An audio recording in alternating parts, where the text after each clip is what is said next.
በልብስ ጌጥ አትታበይ፣ በከበርክበት ወራት ራስን አታኩራ ይላል። ስንቶች ኩሮች ሆን በልብሳችን ምክንያት ኮራ። ባጌጥ ነው ሀብል ተመጻደቅ፣ በተጫማ ነው ጫማ እቻ ፈራት ትንካኛል። በምንነዳው መኪና ደሃውን መስታወቱን ዘጋንበት፣ ስቲከር ለጠፍንበት፣ ክርስቶስን አባረር ነው። የክርስቶስ አድራሻው የት ነው ካላችሁኝ፣ በደሃ ወይም በእንግዳ ሰው ነው። ደግሞ አለው በደሃ ወይም በእንግዳ ሰው። አንድ ሊቅ የተናገረው ላምብላችሁ፣ ክርስቶስ ዘወትር ወደኛ የሚመጣው በደሃ ወይም በእንግዳ ሰው ነው። ክርስቶስን እንኳን ደህና መጣ ማለት ከፈለጋችሁ ቢያንስ አንድ ደሃ ይኑራችሁ መታጎርሱ፣ አንድ ደሃ ይኑራችሁ መታለብሱ፣ አንድ ደሃ እንኳን ደህና መጣ በሉት ክርስቶስን። አባ ቢሾይ ትዝ አይላችሁ?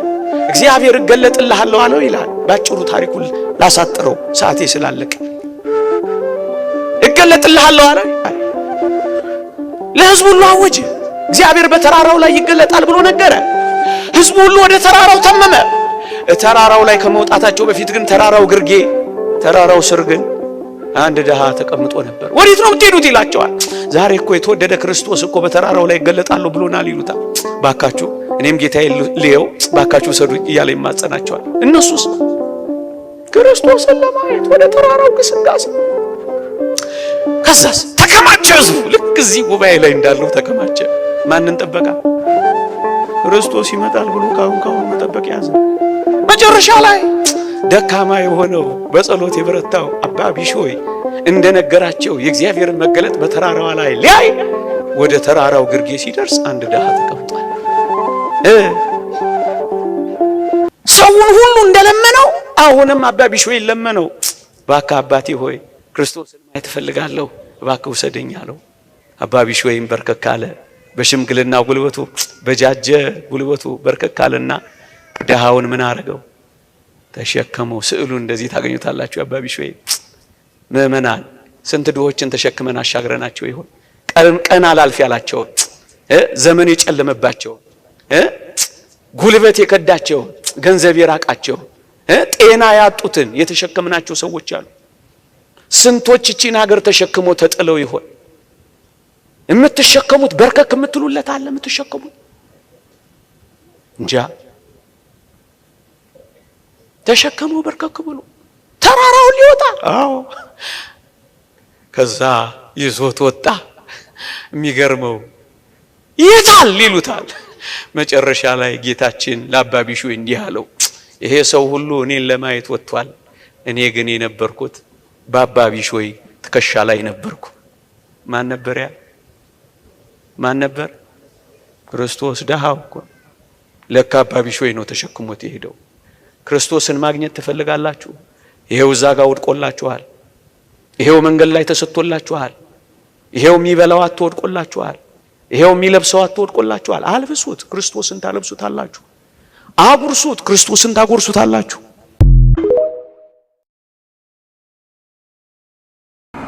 ተስፋችን የዓለም አይደለም።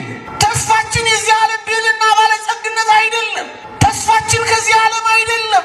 ተስፋችን ከሰማይ። ተስፋ ደግሞ አያሳፍርም። እግዚአብሔርን አምኖት ያፈረ ማን ነው ይላል ሲራ። በመከራ እንዳለ የጣለው ሰው ማን ነው ይላል። ደርሳችሁ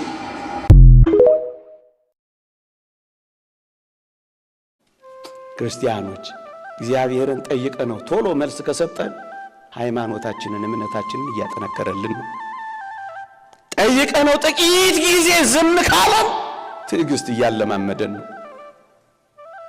ጠይቀ ነው ጭራሽ መልስ ካልሰጠን አትጠራጠሩ፣ ጠልቶን ሳይወደን ቀርቶ ረስቶን ሳይኖር ቀርቶ የሌለ ሆኖ አይደለም፣ የተሻለ እያዘጋጀልን ስለሆነ እንጂማ እግዚአብሔር እስከ መቼ ችግሩን እስከ መቼ ለኛ ያቃተውን ነገር እያየን እንላለን? ላንተ የሚያቅት ነገር የለም ተብሎ ነው የተጻፈው። ምን ያቅተዋል እግዚአብሔር? ክርስቲያኖች ተስፋ በማይቆረጥበት እግዚአብሔር ተስፋ እየቆረጥን ለምን ሰይጣንን ደስ እናሰኘዋለን? እንደውም ቅዱስ ዮሐንስ አፈወርቅ አንድ ውሻ አንተ ምግብ ስትበላ አጠገብህ ቢቀመጥ ከምግብህ እያነሳ ብትሰጠው ውሻው አንድ ጊዜ ስላጎረስከው ርቆ የሚሄድ እንዳይመስል ጠግቦም የሚነሳ ይሆናል ብለህ እንዳትገምት። በሰጠው ቁጥር ወደ አንተ ነው የሚጠጋው። ሰይጣንም እንደዚህ ነው። አንድ ጊዜ ስታማረርለት የበለጠ ነው ወደ አንተ የሚቀርበው። እናም ይላል አምላክህን እያመሰገንከው ሰይጣንን በረሃብ ቅጣው ይላል። ስታጉረመርሙ ሰይጣንን አስደሰታችሁት፣ አጠገባችሁት። አሁን ምን ያህል የጠገበ አይመስላችሁም? በኢትዮጵያና በመላው ዓለም ምሬት፣ ማጉረምረም፣ ምስጋና ሲጠፋ እስከ መቼ ተስፋ እየቆረጥን? ተስፋ በማይቆረጥበት እኮ ነው ተስፋ ምን ቆርጠው። እስከ መቼ?